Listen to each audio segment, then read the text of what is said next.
So, I had a gastric bypass back in October of 2024, and I can definitely say that it was probably one of the most life changing experiences that I have had in the subsequent 28 years of being here on this earth. And I'm just here to basically share that story with y'all from start to finish and tell y'all where I'm at now. So this journey began in May of 2024 when I had reached my highest weight, which was 321 pounds. And my back was just constantly in excruciating pain. I couldn't even walk down one block without me having to stop and rest. And a lot of times I couldn't even make it home without having to call an Uber, which prior to that I was normally, walking home or getting on public transportation. But my back would hurt so much that I just could not do it. And I think reality really set in for me when I walked past a building on like some random street and I seen myself inside of the reflection of that building's glass. And I couldn't even describe to y'all what I was seeing. I just know I did not like what I saw. And I said to myself, something has to change. Like, I cannot go on this way. And prior to even this moment, I had been having these small realizations here and there that you need to get yourself together. You're constantly in pain. You can't fit any clothes. Like, what are you doing to yourself? But I was just so obsessed with food, and I would just eat, eat, eat. I would eat my problems away. And people would tell me, like, hey, you need to slow down. But I would get a little bit defensive because I had heard throughout my life from other people when I was younger, hey, you're too fat, you're too this, you're too that. So it would always bother me when people would step in. But to tell you the truth, they were telling the truth. So, like, I had to figure out what I was going to do. Now, my decision to have a gastric bypass really fell out of the sky. I couldn't tell y'all exactly where it came from. I like to think that it was a digital download from the universe just pushing me to get myself together, because one day I was just sitting down and I was like, I'm going to have a gastric bypass. And that's when the journey started, right there in May of 2024.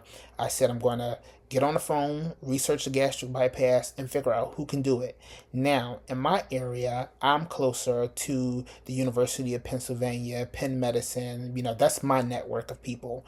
And I was like, I'm going to call and see what I can do. But first, I found out that I needed to call my insurance. So I called the back of my insurance card to see if they would cover it. And they told me that if I can get an authorization from a doctor saying that I need it, then they would pay for it. And sure enough, I scheduled an appointment with Penn. So I'm going to tell y'all, the universe is extremely funny, because prior to me actually making a phone call, I went on Penn's website and did a little research on their gastric bypass department and who handles what and all of the surgeons that they have. And I remember there was a specific person that popped up in a video, and it was a surgeon, and I watched him and I'm like, oh, he seems cool. And I remember I clicked off the page. I'm like, I've seen enough. And I went and called Penn. And the surgeon that I ended up getting ended up being that man that I seen. The only difference is he was 20 years younger in that video than when I seen him. But I was like, that's crazy. Like, this was clearly meant to happen. But I scheduled my appointment and I was told I needed to come in June 10th. So I ended up coming in June 10th, and that surgeon explained everything that I needed to know, made me feel very comfortable, and he was like the head of the department. So that made me feel even better. Okay, so let me take y'all back. It is May of 2024 at this point, and it's election year. So we're not sure if it's going to be Biden or Trump. But what I do know is policies change, things change, and I'm like, I need to have this surgery before we figure out who our next president is going to be. So that means I have between now and October to get this surgery done. And when I went in, they explained to me that, hey, this surgery can get done within 3 months, it can get done within 6 months, or it can get done within a year. It all depends on you. And I'm saying to myself, it needs to be done by October. Like, I cannot do it after October. I need it done within that time frame. And the nutritionist was like, well, then there's a few things I'm going to need you to do. I'm going to need you to get your A1C under an 8%. And she's like, I'm going to need you to really keep up with every appointment that we give you, as well as pass a psychological evaluation. And I'm like, hey, that's no problem. Like, I'm pretty sure I can do that. Now, my surgeon was extremely straightforward with me, and he told me that I was a great candidate for the gastric bypass, especially since I was a diabetic at the time. And me being a diabetic was It was crazy. It's a story in itself. I like around the time that I found out that I was a diabetic, I was just experiencing symptoms of being a diabetic and didn't even realize it. However, I was also not going to the doctors how I was supposed to because I already knew what my doctor was going to say. You need to lose weight. I would hear it constantly. And I'm like, there's no reason to go. I know what they're going to tell me, and I'll lose weight on my own time. But I really should have been going to those appointments. And if I can give you guys any recommendation, please go to your doctor's appointments. I know health insurance is extremely expensive, but please check your health. Make sure that you're good because I went a very long time without going, and randomly I decided that I wanted to get my A1C checked, and I went, took the test, and within that same day, my primary care physician called me, and the first thing she said to me was, "Are you okay?" And I'm like, somewhat. I feel all right as of now. She's like, "Have you been experiencing like any symptoms, anything's going wrong?" And I told her, I've been having to urine frequently. Like, I remember going down to Walmart and getting to Walmart, and it almost felt like I couldn't hold my bladder. That's how bad it was. And I was having that same symptom over and over again, plus being extremely tired. And she was like, "There it is." She was like, "Your A1C is at a 14%. And I'm like, "A 14%? Like, what does that mean?" And she was like, "I need you to come in immediately." She says, "I'm taking a part of my schedule out. I need you here Friday." And she said, "You cannot miss this appointment." And I remember going in and her, telling me all the medications and things I'm going to have to take and just telling me how serious this was for my A1C to be that high. So the time came for me to take my psychological evaluation, and I passed it with flying colors. It was extremely easy, no hard questions. I think they really just wanted to see where my mind was at before attempting to have a surgery this big, and everything was fine. So once I got all that done, I let my surgeon know that I was done and that the information would be getting sent over, and he drafted the authorization, sent it over to the insurance company, and they approved to pay for it. Now it came time for scheduling, and here is the part.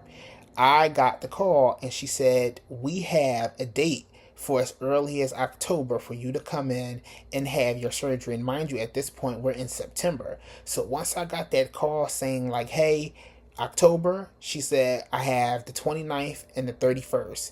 Which day can you come in?" And I said, "You know what? Let's do Halloween because it's about to get spooky." So prior to the 31st, I'm shaking in my boots because I'm like, I'm really about to have surgery. Like, it's no way in the world I'm about to go in here and let them cut into me.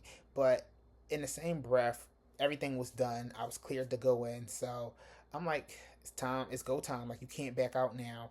And the 31st finally comes, and I decided to go by myself. I could have brought somebody, but I figured I've been on this journey for this whole entire time by myself, so I can finish it by myself.